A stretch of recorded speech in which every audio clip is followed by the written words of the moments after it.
All right, good evening, everybody, both in the room and on Zoom. My name is Ellen Kennedy. I'm the Education and Visitor Experience Director for the National Museum of the Great Lakes. I'm filling in for Carrie Soden, who is our usual presenter for these programs. Thank you all for signing up and showing up. Don't forget, you can still go to nmgl.org/donate to donate to our programming. Tonight is the first of our fall lecture series for 2023. We have 2 more lectures coming up in fall. On October 25th, we have Ford Motor Company, a Great Lakes manufacturer. And then on November 15th, we have the Dugout Canoes of Wisconsin. That speaker on the 15th will be presenting fully virtually, but we'll have a watch party here at the museum if you would like to be here to watch that program. Other programming we have coming up this fall and winter. We have our annual Boo on the Boat event, which is trick-or-treating on the freighter, coming up at the end of October. Our Fitzgerald Experience tours are coming up at the first or the second weekend in November.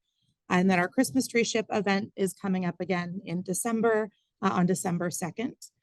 If you are not already members, now is a great time to go to nmgl.org/membership to join, or if you're in the room, you can join at the front desk. And then just a few things for people who are joining us on Zoom. If you need closed captions, you can turn them on with the control bar at the bottom of your screen. If you have any issues with the Zoom portion, we encourage you to log out and log back in. That typically fixes any issues that happen there. And if anything happens tonight with the Zoom feed, we will be recording, and this will be posted by Monday morning, and we'll send a link out to all registered participants. We will have a Q&A as well. If you're on Zoom, if you have questions during the program, you can put them in the Q&A, and then I will ask the presenter at the end of the program during the question and answer period. I want to welcome Natalie Cypher. She is a naturalist, educator, and all-around wildlife enthusiast, currently working as an educator for the Michigan DNR Outdoor Adventure Center in Detroit. She's worked many years in interpretation and environmental education in the Metro Detroit area. Thank you so much for joining us, Natalie.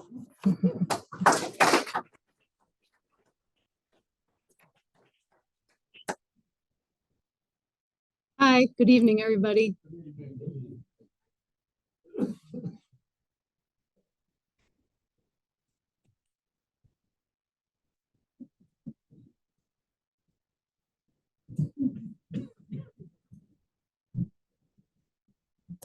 My slide's not advancing.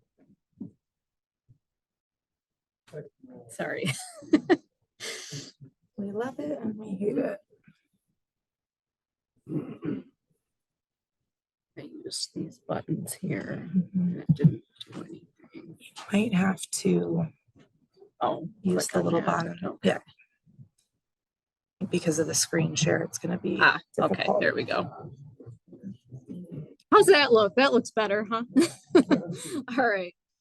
So the name of my program tonight is called Birth of a Land Ethic and Stories of Michigan's White Pine Era. So basically we'll be talking about the logging era of Michigan. So this is a brief overview of what some of the program is going to cover. We'll look at, what were Michigan's forests like prior to any European exploration or logging. Go over what their characteristics were and what was living in those forests at the time. What were they like? We'll look at the onset of the logging era, how it began, and the boom. Of course, you hear about, the big lumber boom. There was certainly an aftermath and some consequences, certainly, of what logging did when it was unchecked and uncontrolled. So we'll take a look at some of that and some of those impacts that it had. And then also the recovery of Michigan's forests and what forest management is like today and what sorts of things we learned from, past mistakes of an uncontrolled, unregulated logging era. So Michigan's ecosystems, pre-European settlement or pre-exploration, what was it like? So what sorts of things were living there? Does anybody recognize this creature that is in the photo here? It is a pine marten, yes. So related to mink, I heard mink. They're certainly in the same family. They are in the weasel family, but this one is the pine marten. So Michigan's landscape was quite diverse. You know, it was not solid white pines. We might hear a lot about white pine logging. But this is a map that basically shows what were the natural ecosystems before there was any kind of urban development. It was not all forested. You can definitely see a line sort of across the middle of the lower peninsula where the ecosystem changes a lot. So north of that line would be like the North Woods, what I as a Michigander would consider the North Woods ecosystem. You can definitely see the change when you cross that line while you're driving. Just recently, I drove to actually Porcupine Mountain State Park in the very western edge of the UP, which was beautiful. So as you're driving up 75 to do that, you can see where the forest changes. You start to see birch trees, you start to see pine trees, more conifers, things like that. Whereas the southern part of Michigan was much more pockets of savanna and grassland and more eastern deciduous ecosystem. So the eastern deciduous ecosystem would include, you know, Ohio, Kentucky, Indiana, Illinois, places like that. But the North Woods ecosystem, right where that green line kind of starts, is quite different from what we would have down here. And so the image that I have in the corner there on the left side, that's actually an oak savanna, for example. So some of Michigan would have looked like that. It was not all forested, and it certainly wasn't unsettled at that time. So there were people that were here in Michigan influencing and changing the land and using it for what they wanted to use it for, clearing land for agriculture, using fires and things like that. The Native Americans were here and they used the forests, and they changed it, and they you know, cleared small pockets. So it wasn't completely untouched. It was not like it was somewhat later, but it was certainly not completely untouched.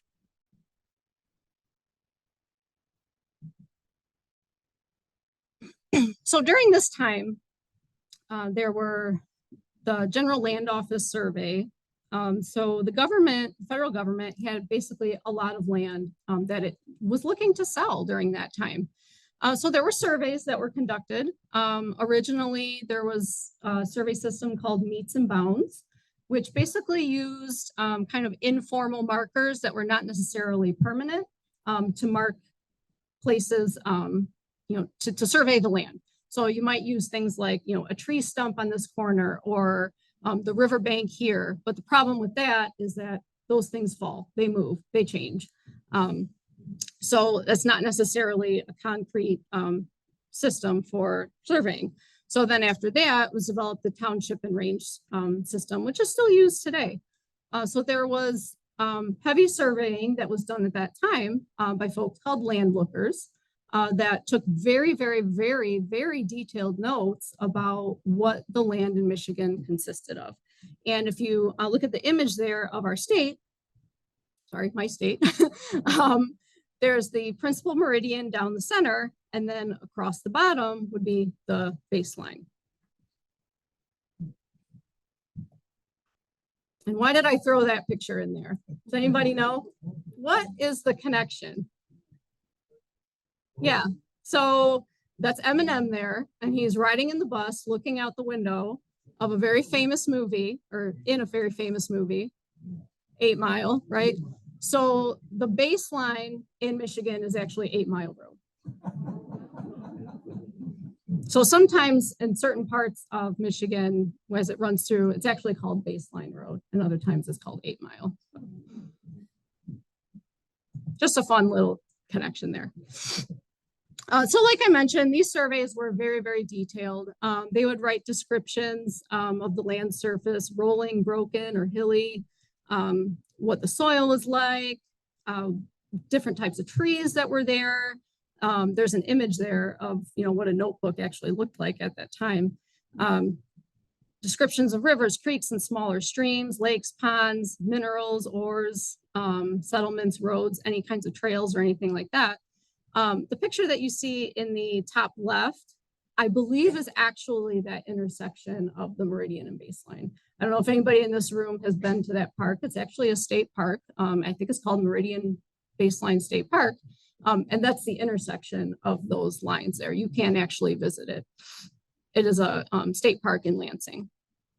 And then that image on the right there is a recovered survey post, a cedar post that was found not really too long ago. So I think several years ago, there was an article that was written from one of the Michigan DNR Forest Resource Division staff that they had found one of those original survey markers made of cedar. So cedar is a very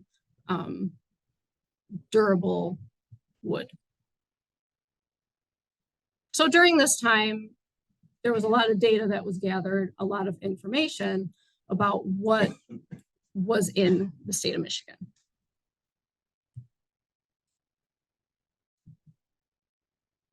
So let's talk a little bit about the famous Michigan's white pine.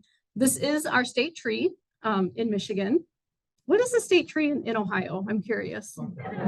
Is it the Buckeye? Okay. I thought maybe, but I wasn't sure.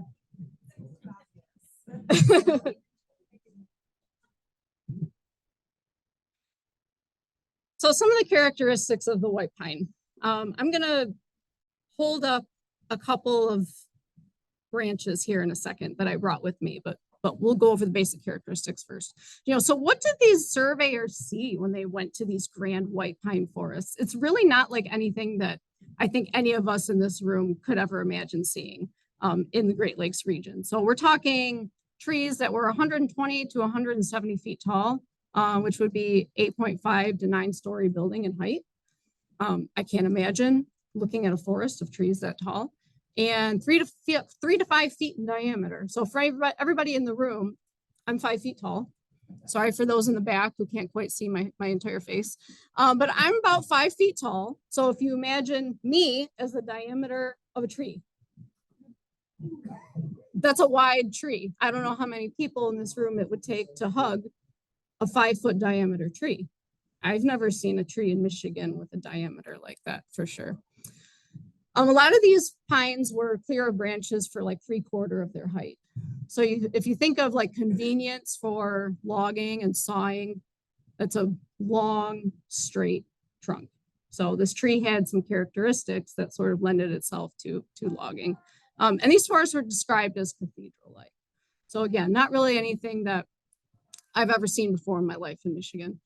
Pure pine stands made up to only about 15% of Michigan's forests. So I showed that map earlier that showed the different vegetation types and forest types. There were a lot of other trees that made up Michigan's forests. And in some ways, fires contributed to maintaining these types of forests. So pines and oaks are more resilient to fire, and wildfire is a natural part of an ecosystem. And so occasional wildfires or possibly set fires by natives in the area would have maintained some of these pine areas and kept them free of other trees that are less fire resistant. So here's 2 pine species that are found in Michigan. One of them is a red pine, one of them is a white pine. So they're both common here in the state. And one of the ways that we identify pine trees is by their needle bundles. So different species have different numbers of needles in bundles. And so this is where I'm going to show a couple of the branches, and then for everybody in the room, I'm going to pass a couple of them around.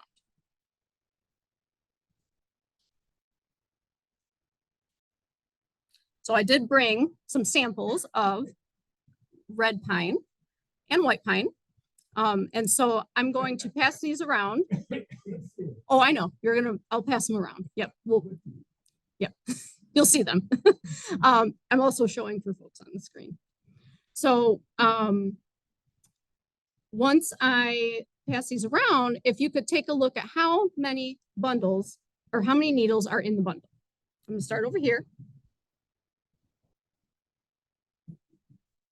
It'll take a while to get around, but that's okay. So basically the one on the left is the red pine, and it has needles in bundles of 2. Whereas the white pine has needles in bundles of, does anybody know? 5. Yep, needles in bundles of 5. So a couple differences between the 2 species. Red pine was certainly logged too, but white pine was sort of the major tree. But you still see both of them in Michigan. So to set sort of an idea of what were these forests like for those who are exploring them in the beginning. These are some of the sounds that you might have heard.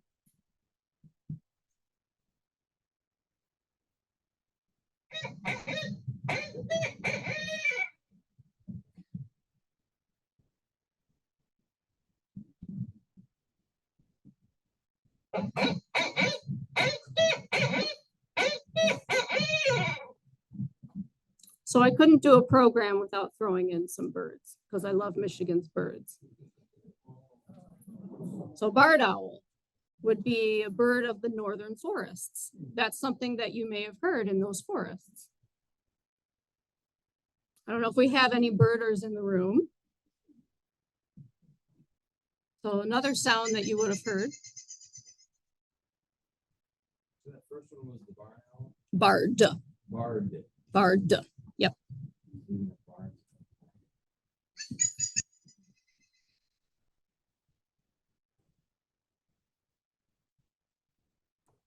Sorry, I don't know where my little pointer is. There it is. Okay.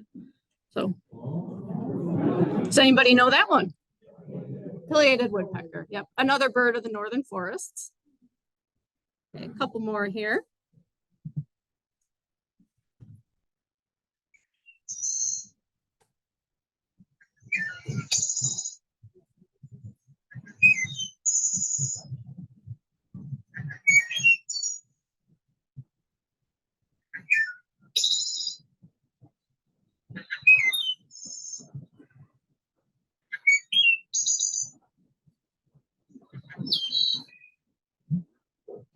Any guesses? It is, yeah. Oh, my picture is right over the image there, but the wood thrush is kind of like related to robins. So it's a thrush like a robin that is characteristic of forests. And one more. This is maybe my favorite.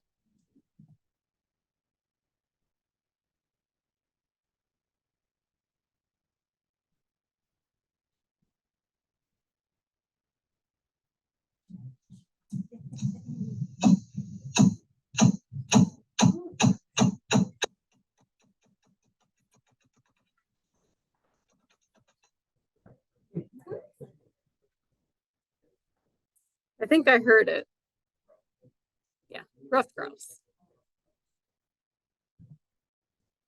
So not a song like we heard from the other ones, but that's the sound that their wings make when they're calling. So that's kind of like their call in the spring to attract mates. It's drumming with their wings.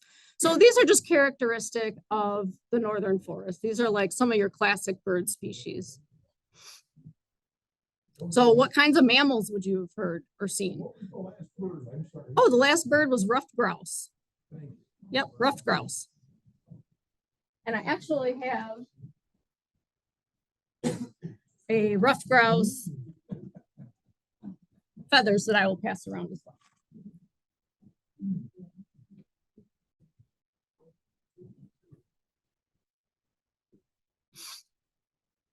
So what kinds of mammals would have been characteristic at the time? Things like the pine marten in the top left, gray wolf, certainly through all of Michigan during that time.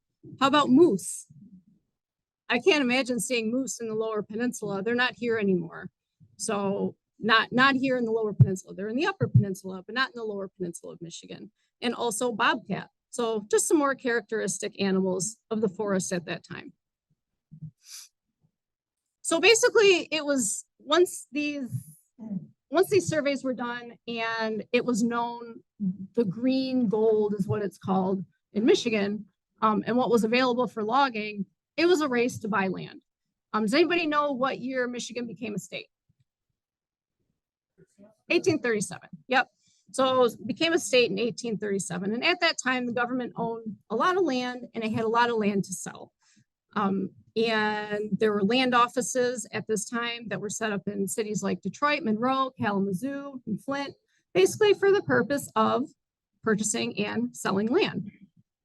Land could be purchased, totally legitimate, or was often stolen. So there was a lot of unscrupulous behavior, certainly, that was unregulated, unchecked during that time.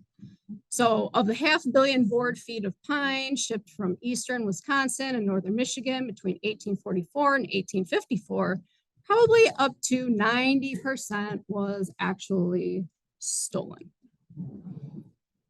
So certainly not all of it during the logging era, but a big chunk of it was stolen. So if it wasn't stolen outright, there were also ways that companies could kind of bend things in order to make more profits. So for example, there was corruption of the Homestead Act of 1862.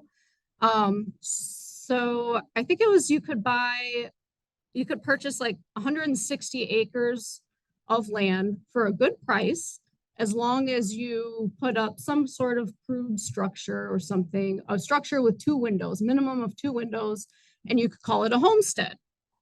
So the intention being, to invite homesteaders, but your logging companies would either have their employees or maybe non-employees of the logging company basically set up bogus homesteads.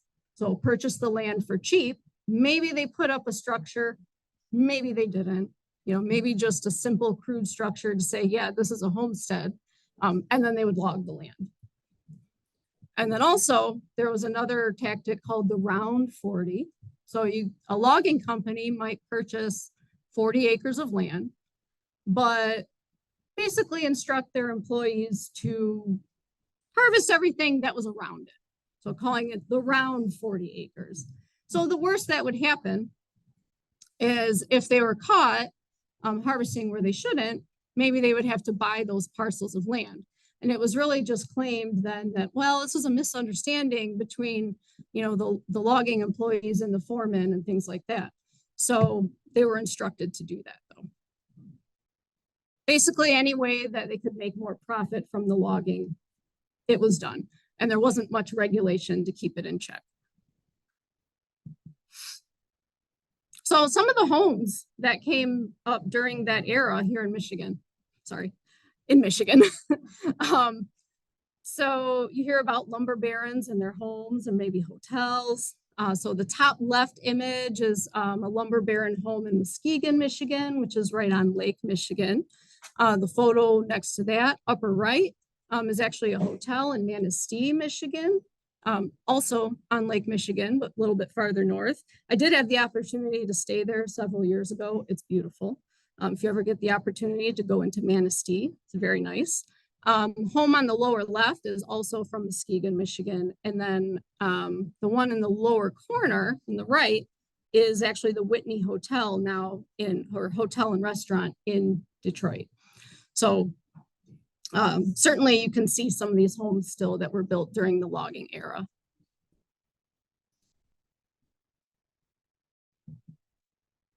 So what was it like at logging camp? So here's an old image from the kitchen. Obviously the kitchen was very important in a logging camp in northern Michigan. Another old image there showing some of the kitchen staff on the left. Some of the loggers there on the right, or we call them shanty boys actually.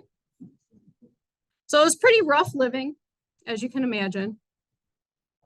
I don't think personal cleanliness was really a big thing at the time. So, living in crowded conditions with sweaty lumberjacks, right, would certainly be interesting. Another image there of an old logging camp. And of course, these were all temporary set up where the logging companies purchased the land. And then they would have been abandoned, after the logging was done in that area. So there were many, many, many of these set up throughout the state. You can see some oxen there in the background. I think I also see some horses hauling some big logs. So oxen and horses were both used, and apparently they were cared for very well. It was important that they stayed healthy and were able to haul logs, and so they were healthy and cared for. Image from the what do we call it? The mess hall. Yep. So a very no nonsense affair. I'm sure that would have been, sit down, eat your dinner, don't say much, and then get up so that cleanup can happen. So how much food did it take to feed a shanty boy or a bunch of shanty boys? So actually the term lumberjack is more of a later term that wasn't used at the time. During the time of the logging era, they were called shanty boys. Doesn't quite have the same allure, I don't think, as lumberjack, but that's what they were called at the time. So 6 barrels of flour, 2.5 barrels of beef, 2.5 barrels of pork, 8 bushels of potatoes, 1/4 barrel of pickles, barrel of sugar, 25 pounds of tea, 16 pounds of coffee, 50 pounds of butter, 40 pounds of lard. So it's a lot of hearty food, right? But it was hard work. They worked 6 days a week, basically dawn till dusk. Maybe they took some time off during the middle of the day for lunch, but they worked really hard, long days. So I put a little image there of what I found as a lumberjack breakfast from a restaurant. So probably a little bit different, but that's where it comes from, right? So if you were a lumberjack or shanty boy, you needed a lot of food to fuel that hard work in the woods. Most folks today probably don't need the lumberjack breakfast, but So an interesting quote that I found regarding meal times in the logging camps. We all sat at the same place at each meal. That was the rule. There was nothing but benches to sit on, but your position on that bench was important. I was a youngster when I went in there. I got in another man's seat. When he came in, he asked me to move. I resented it because I had my plate full and I was hungry. He just grabbed me around the neck and dragged me off that seat. I wanted to be a man awful bad. I got up and hit him. Then he hit me, and that was the end of it. There wasn't a man that moved to protect this small young boy. The cook came out and he was king. Take that fight outdoors, he said. So 1896. And so what was life like in the woods? That was a little bit about their camps and what was it like in the woods. So we see there, again, horses, hauling logs, looks like a railway there. So they would haul them towards the railways once rails were built. So that image is from 1912. Another old logging camp image there.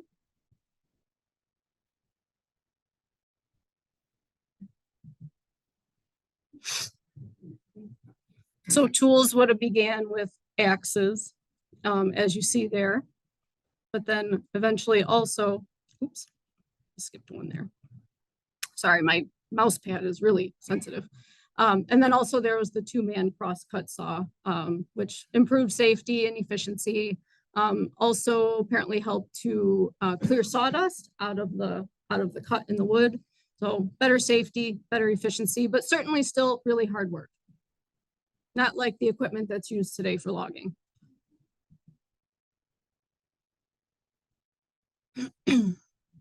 So originally horses would certainly transfer logs to rivers, and we'll get to the rivers here in a minute. So you might have seen that image. I see that image pop up every now and then regarding logging in Michigan. That is real. It's not totally just staged, but it's, very impressive. So that's a same pile of logs there, basically from a different angle. But this, yeah. So the logging was mainly done in the wintertime. So for some different reasons, and basically the roads were made of ice. So it was easy for sleds to move along the ice. So once there was some momentum going with your horses, things would move along, relatively easy. But this image is from Ontonagon County, which is in the UP. It's practically Wisconsin. It's like the very western edge of the Upper Peninsula. 36,000 board feet shown here. So board feet is how lumber is measured. Logs averaged about 18 feet in length, 33 feet in height for that stack.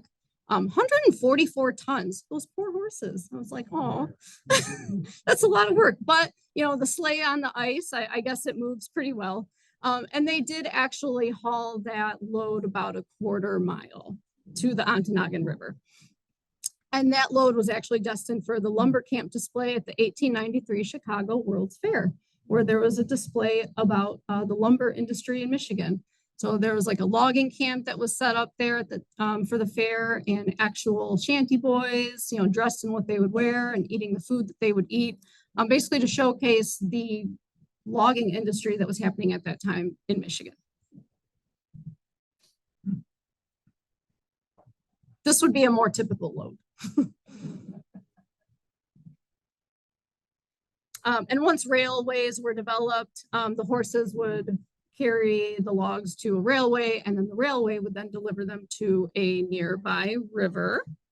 Another rail image there. So another quote that I found about like life in the logging camp: "We have good hearty living here in camp. The food is well cooked and our appetites are always good. On all sides are woods in all the wilderness of nature undisturbed. There is grandeur in the forest where no mark of man is yet found." Not totally true, like I mentioned earlier. But select society is a little hard to find in the backwoods. I have never been so alone.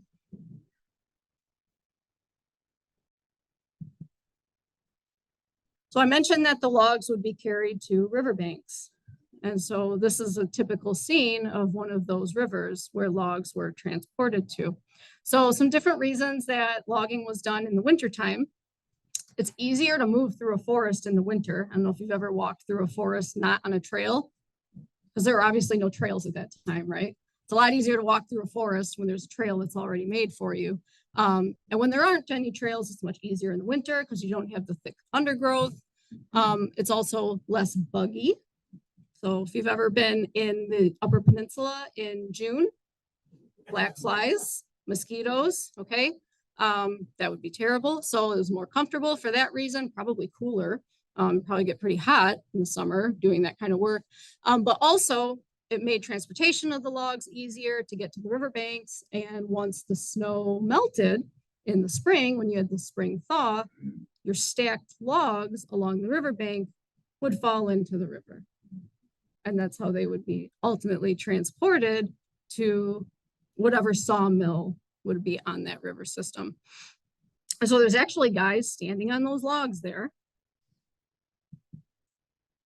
And so their name, their job title, I guess we could say, is river hogs. So we had the shanty boys that were like what we call lumberjacks now. And the folks that stood on the logs guided them down the river. They were called river hogs. I can't imagine that being my job, to stand on a floating log in the river. No safety protection back in those days, right? So one of the tools that you see there is called a pivot. And it was basically like a long wooden rod, and then it would have a metal hook at the end that they could use to maneuver logs, move logs around, keep them rolling, things like that. And of course they had like cleats on their boots so that they could stand on the logs. I still don't quite understand how they did that, but there you go. I just can't imagine that they didn't roll around on the logs, but they made it work.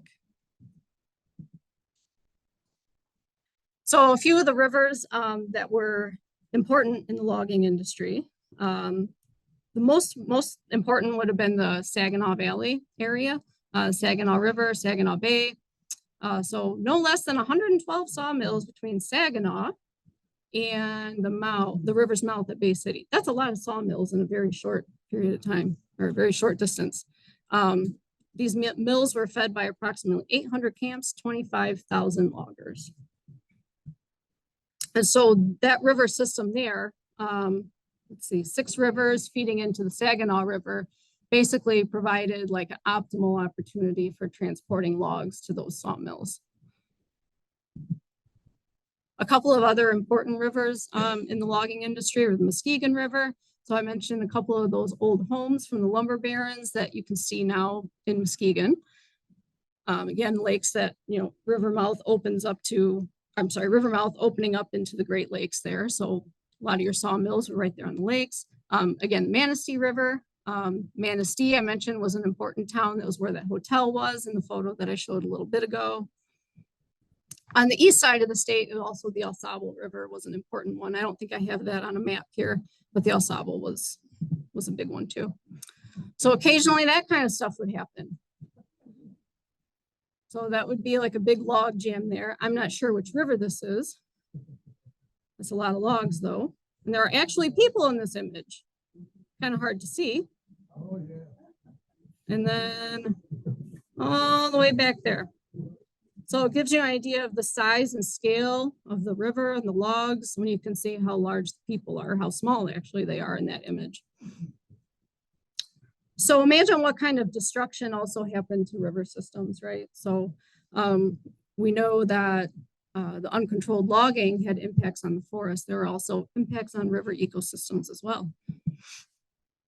So a couple sawmill images here. This one's from Rogers City, which is on Lake Huron, northeast Michigan's Lower Peninsula. Another one there. So how in the world do you recognize and sort all those logs? Right? A lot of logs need sorting. Does anybody know what was used? Yep, the log marks, exactly. So those are some examples there. And so they would be put on the end of the log. So kind of like branding cattle, the logs would be branded with the company's name and logo. And then they would be able to be sorted. So they would be in an obvious place, both ends of the log. Can anybody think of any way that an unscrupulous company could kind of bend that? What happens if you just cut off the end of the log and put your own on it, right? So certainly that happened, but things kind of had a way of regulating themselves in a place that was sort of, Wild West, I guess. So if you were caught doing that, I mentioned those boots that the river hogs would wear that had the cleats on them, so they would stand on the logs. So you can imagine what they might use those boots for if they actually caught somebody sawing off the end of the log and putting their own brand on it. And so then that person would be branded as a thief. Because those cleats would scar their face, right?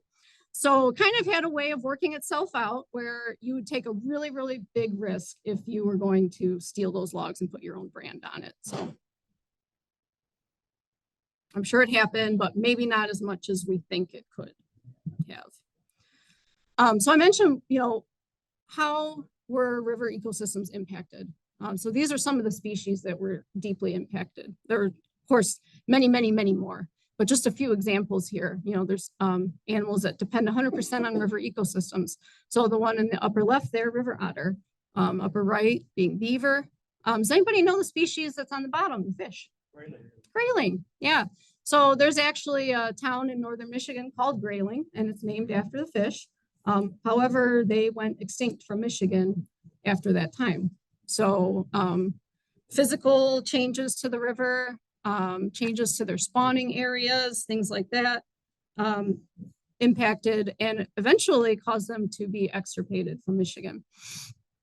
So the grayling apparently were just so numerous that they would just be, you could throw a line out and catch like 3 on a hook at one time, so that was what they were like at one time until their habitats were basically destroyed. There is actually an effort right now, though, to reintroduce grayling to Michigan. So the grayling is not extinct everywhere in North America, but Michigan, I think, was the only place in the Midwest that actually had a grayling population. They also live in the Western United States and in Alaska. And so there's a reintroduction program that's happening to bring grayling back into Michigan. Now, are you ever going to go and catch and take home a grayling in Michigan? Maybe not, I don't know. But there is an effort to do it. They're raising them, Arctic grayling from Alaska or out west, I'm not sure.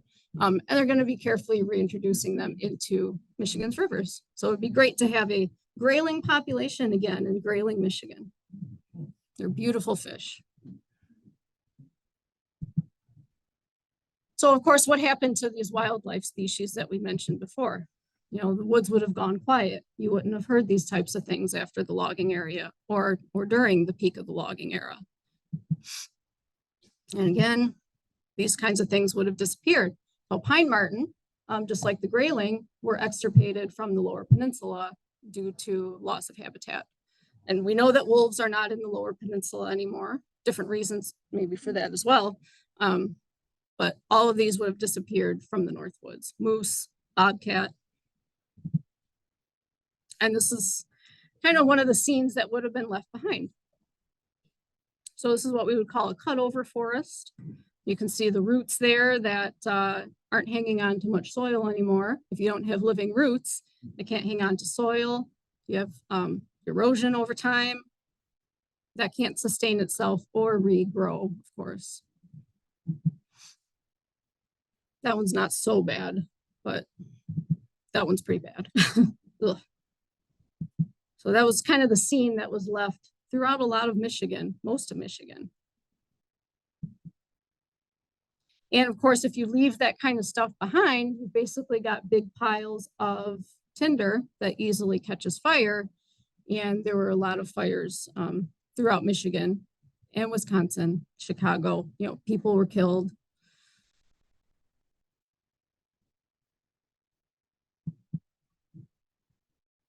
So how much lumber was logged in Michigan? A lot. So this image here shows the estimated output of pine lumber from 1834 to 1897. And this is just pine in billions of board feet. So the main chunk kind of being here and here. I mentioned the Saginaw Bay here, where all those 5 rivers went towards the Saginaw River. This is the Muskegon area here. So not so much in this area because we didn't have the pine here. So 160 billion board feet of pine, which was much more than Wisconsin. I don't know what the percentage was. 50% more, I think, than Wisconsin and Minnesota production combined. So Michigan produced a lot of lumber, a lot of building materials during that time. Also 50 billion board feet of other species like cedar, hemlock, and then hardwood species as well.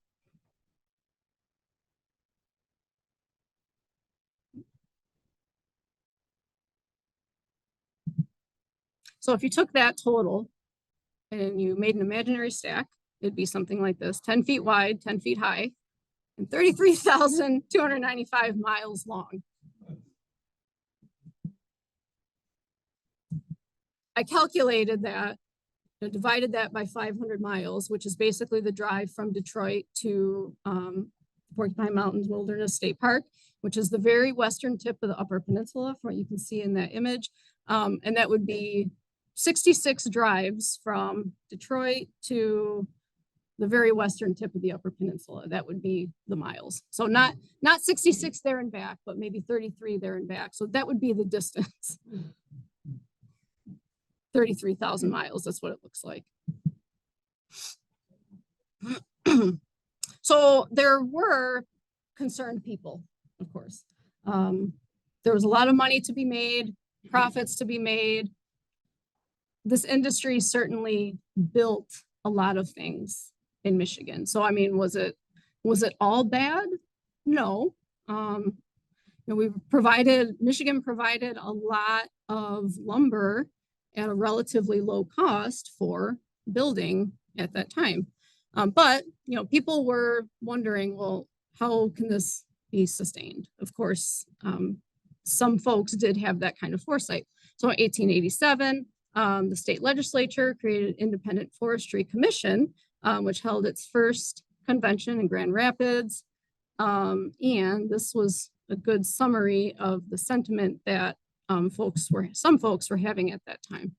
The axe at the beginning, a useful implement, has become, except when used to save timber, one of the worst enemies of the people. And as the capped sheaf of stupidity, we have been so prodigal of the counties and benefits of nature that we have deemed it wise to simulate their destruction, seemingly more anxious to produce a crop of millionaires from hastening tree destruction than to conserve the true interests of the state as a future home for millions of prosperous people. So there were folks that were, raising eyebrows and saying, is this really a good thing that we've done? So the lumber barons who built those beautiful homes and hotels, once these forests were cleared, they didn't stick around. They just moved west to where there was more forest land. So it really was not a sustainable thing. And the folks who were the shanty boys and the folks who were the river hogs, what happened to them after, all the forests were cut away? There wasn't anything left for them. So it was not a sustainable industry. However, forests do come back. So this is just an interesting time progression images, post logging and how the forest does rejuvenate itself. But, you're not seeing trees of 5-foot diameter, 3-foot diameter, things like that, or 8.5, 9 stories tall. Those forests are never probably going to be in Michigan again anytime soon.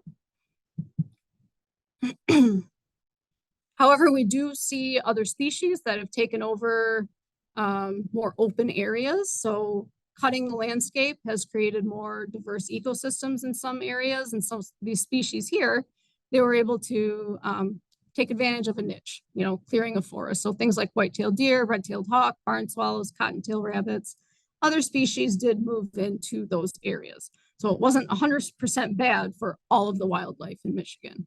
There were other animals that came in and took over some of those spaces. And reforestation did happen.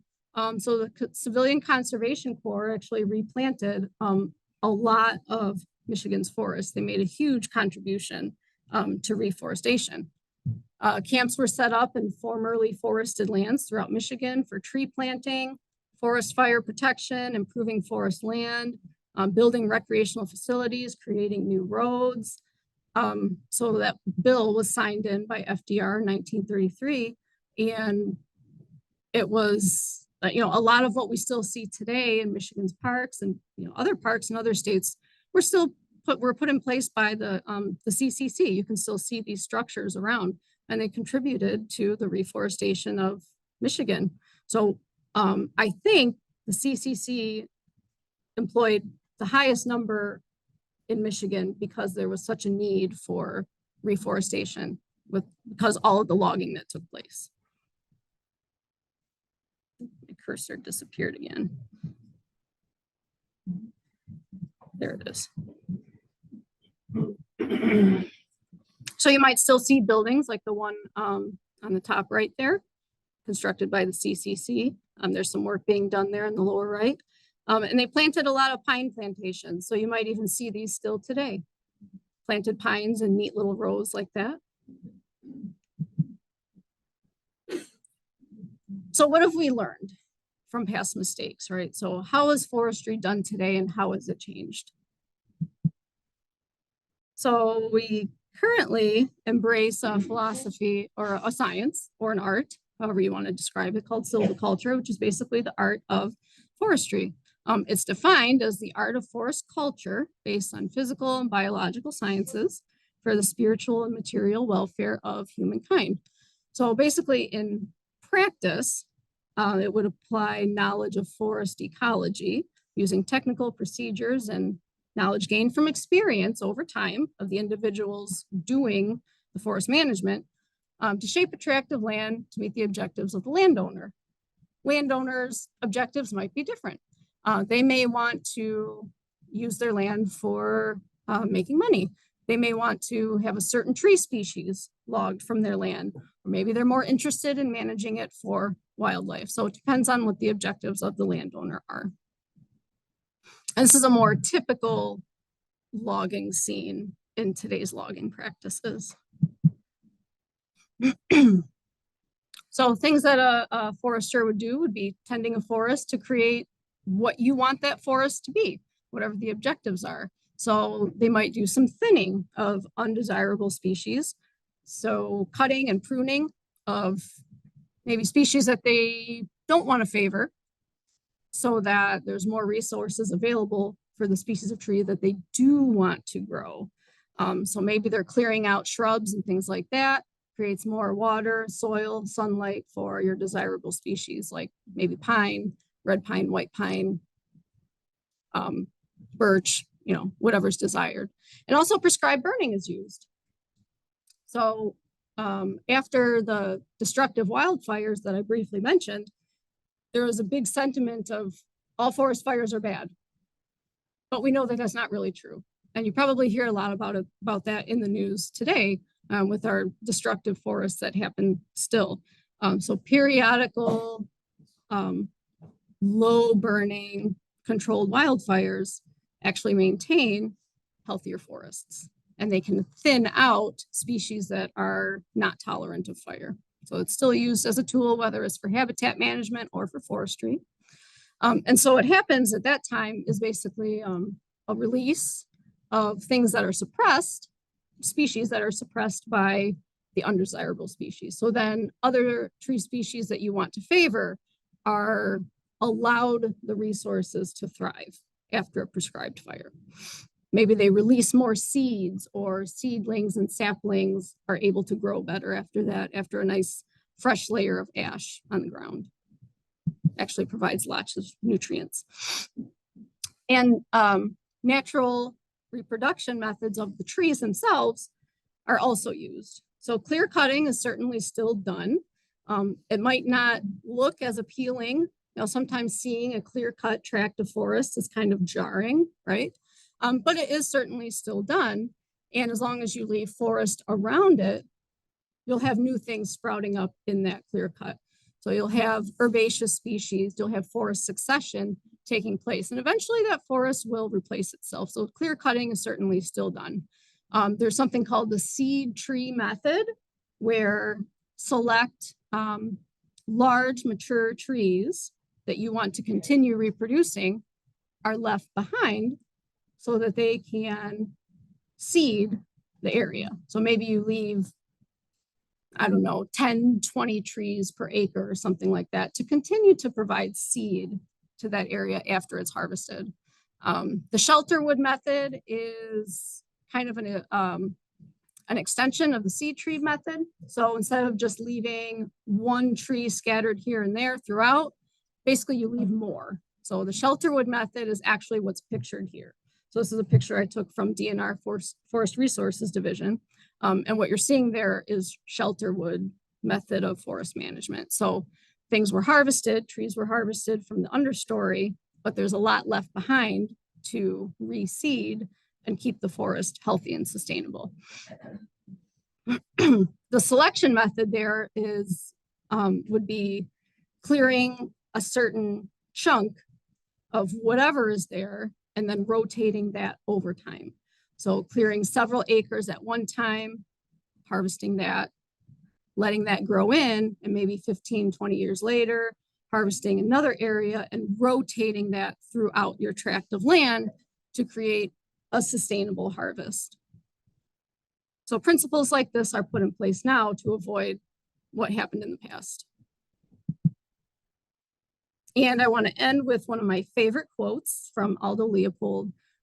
He's the father of wildlife ecology, not forestry, but I really like this quote. "The land ethic simply enlarges the boundaries of the community to include soils, waters, plants, animals, or collectively the land." So at this time, if anybody has any questions, I'm happy to take questions, and thank you so much.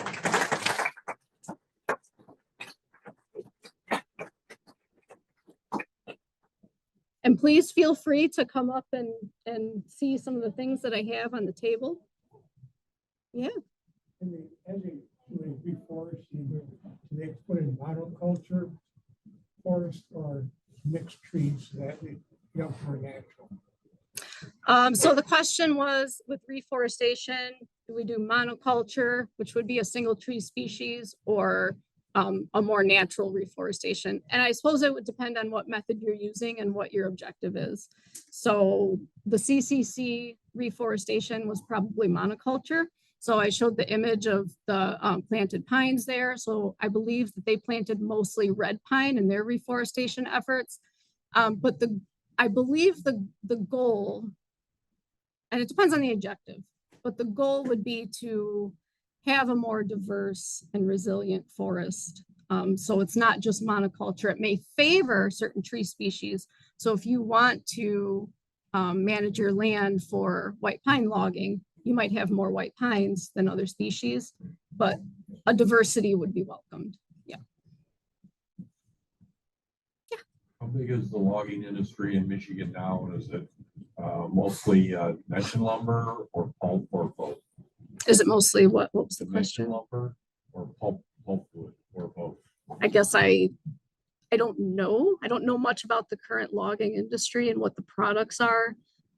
It certainly still takes place. So if you go to northern Michigan, you see logging trucks, you can see tracts of logged land, but I don't know exactly what the main product would be from the lumber. I'm not a forester. So I know some of the history, but I don't know like all the current, practices of logging. Was the lumberman's monument taken down, or that's still there? No, I believe that's still there. Yep. Is there any of those tall pines still left, even one?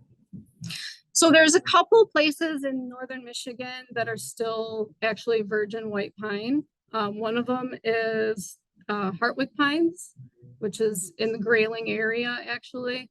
And then another one is Estevan pines in the Copper Harbor area, which is the peninsula on the top of the northern or the upper peninsula. Why The did they peninsula get jut. left? Why didn't they get left? I believe the Hartwick Pines property was privately owned and they did not want logging. I don't know the story of Estevan Pines.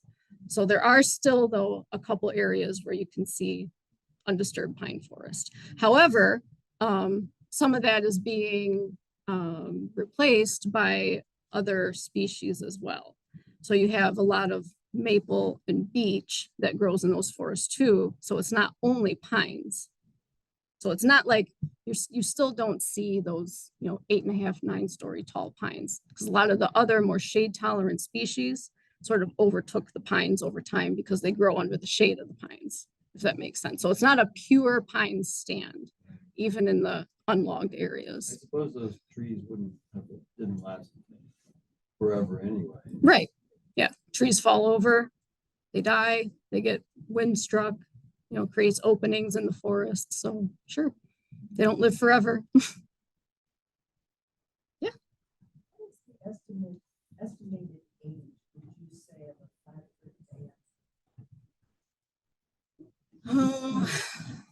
Hundreds of years, 300, 400, something like that. They're a relatively faster growing type of tree. So pines typically would grow faster than hardwoods, but I'd say a few hundred at least. Were there Indians living in these areas where the logging camps were? And what kind of interactions did they have with them? They certainly would have been living in those places. I would think that they would have been pushed out in probably an unfriendly, hostile way. But yeah, I mean, natives were certainly utilizing those areas, probably less so, maybe less so in the upper peninsula than the lower peninsula, and more logging took place in more northern Michigan, but they were certainly present. But I would think they would get pushed out. Yeah. Still a few of them left in Mount Pleasant. Mhm. Central Sure. Michigan University. Yep. And the tribes are still present in Michigan for sure. Why isn't there any of the big trees? Is it just a matter of time? Just takes time. Yep. So logging still happens, land clearing still happens for different reasons, clearing forests for agriculture, stuff like that. Just takes a long time. So even a replanted forest is a different composition from a natural mature forest that takes hundreds of years to create. Is there any evidence of tree migration the environmental change or the warming? There is, yeah, I believe there is some tracking of vegetation that would be more typical of southern latitudes creeping into the northern latitudes. Yeah, it's seen with vegetation, it's seen with the timing of flowering or timing of fruiting, and it impacts wildlife too. So certain wildlife might depend on flowering of a certain tree species at a certain time. And if it flowers earlier due to warmer climates, that does impact the wildlife. And those things are happening, yep, to some degree. Yeah. Question from the Q&A. What invasive species, excuse me, what invasive insect species that attack trees are being monitored in Michigan? The current one is spotted lanternfly. That one's really being watched for. Emerald ash borer has taken out large amounts of trees in southern Michigan, but not as much in northern Michigan. Emerald ash borer is still being monitored in northern Michigan because it hasn't killed all the ashes yet. What's the other one? Trying to think of the black and white spotted beetle with the long antenna. Asian longhorn beetle, thank you. That one I don't believe has been spotted in Michigan. I think that one is present in Ohio, but not yet found in Michigan. Those are the three main ones I'm thinking of, yeah. What's the one that's killing our pine trees currently? Is it? Yeah, there's certainly native beetles too. So sometimes native beetles can get huge populations, huge bursts, and can impact native trees as well. There's the hemlock woolly adelgid. So that's one of them that impacts hemlock trees. That's the one that I'm most familiar with. But hemlocks grow in more northern Michigan, not so much in this latitude.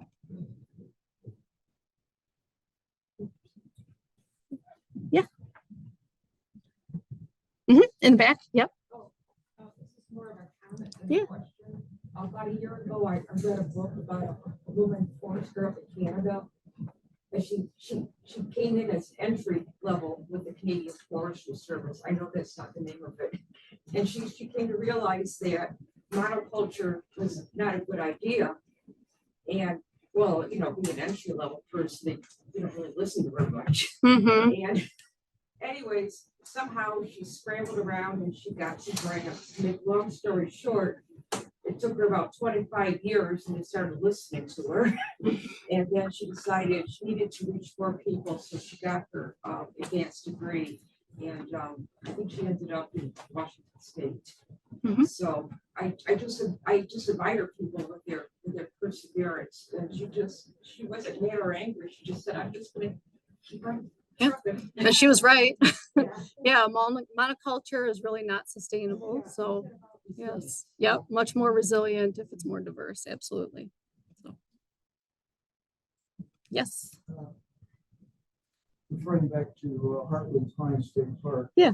Is it still densely populated with pine trees? And if so, how have they managed to avoid big fires in that area? There are pines. Yep, there are large amounts of white pines. But I mentioned also they're starting to be replaced too by shade tolerant species like beech and maple.